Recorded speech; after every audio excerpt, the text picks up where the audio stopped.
নমস্কার, দেখছেন সংবাদ টুডে। এই ভিডিওতে আপনাদের স্বাগত। ছোট্ট এই ভিডিওটি প্রথম থেকে শেষ পর্যন্ত দেখার অনুরোধ রইল। বাতিল হয়ে গেল আগামী কাল অর্থাৎ রবিবার 18ই আগস্টের ডুরান্ড ডার্বি।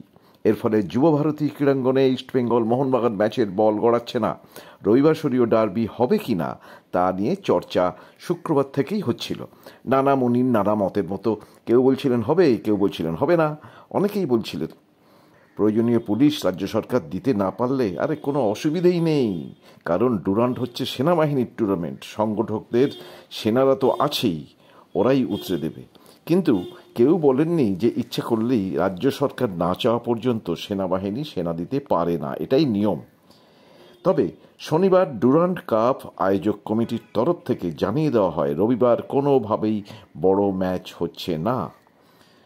শুক্রবার ময়দান দেখেছে টিকিটের লাইন, যে ভিড় কলকাতা ফুটবলের অতি পরিচিত এক ছবি।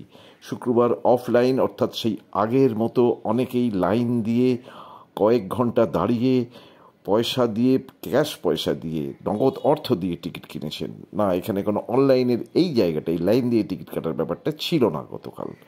দুই প্রধানের সামনে চোখে পড়েছে বিশালাকায় সর্পির লাইন।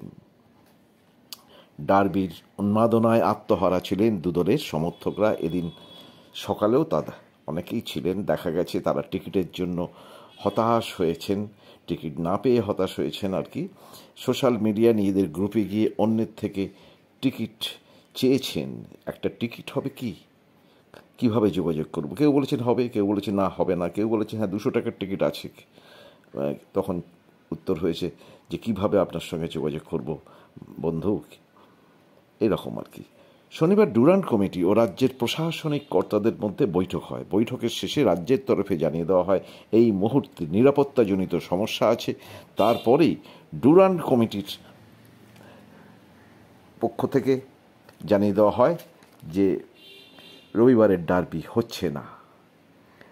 এখনও ধোঁয়াশা কাটছে না কিছু ব্যাপারে, যেমন ইস্টবেঙ্গল মোহনবাগানের ম্যাচ বাতিল হয়ে যাওয়ায় পয়েন্ট কিভাবে দু দলের মধ্যে ভাগাভাগি হবে, এই বড় প্রশ্নটা কিন্তু থেকেই যাচ্ছে। দুই প্রধান অর্থাৎ ইস্ট এবং মোহনকে কি 1 পয়েন্ট করে দেওয়া হবে? ডুরান্ড কমিটি এ নিয়ে কিচ্ছুই জানায়নি। আবার জানা যায়নি টুর্নামেন্টের বাকি ম্যাচগুলো কলকাতায় হবে নাকি অন্যত্র সরিয়ে নিয়ে যাওয়া হবে।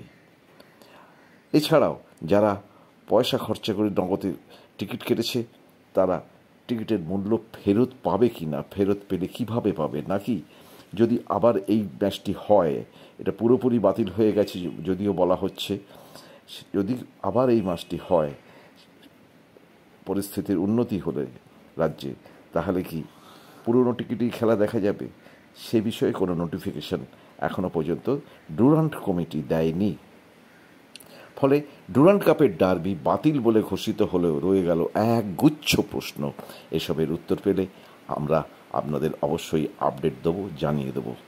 আপনারা কেমন দেখলেন আমাদের এই ভিডিও অবশ্যই কমেন্টস বক্সে গিয়ে জানাবেন, এবং আমরা আপনাদের থেকে আশা করছি যে কমেন্টস পেলে আমরা আপনাদের মতো ভালো ভিডিও তৈরি করার চেষ্টা করব, আপনাদের কারেন্ট খবর জানাবার চেষ্টা করব। ফিরছি আমরা আপনাদের শুভেচ্ছা এবং আপনাদের ভালো থাকুন এই প্রত্যাশা নিয়ে। সুতরাং জয় ইস্ট বেঙ্গল।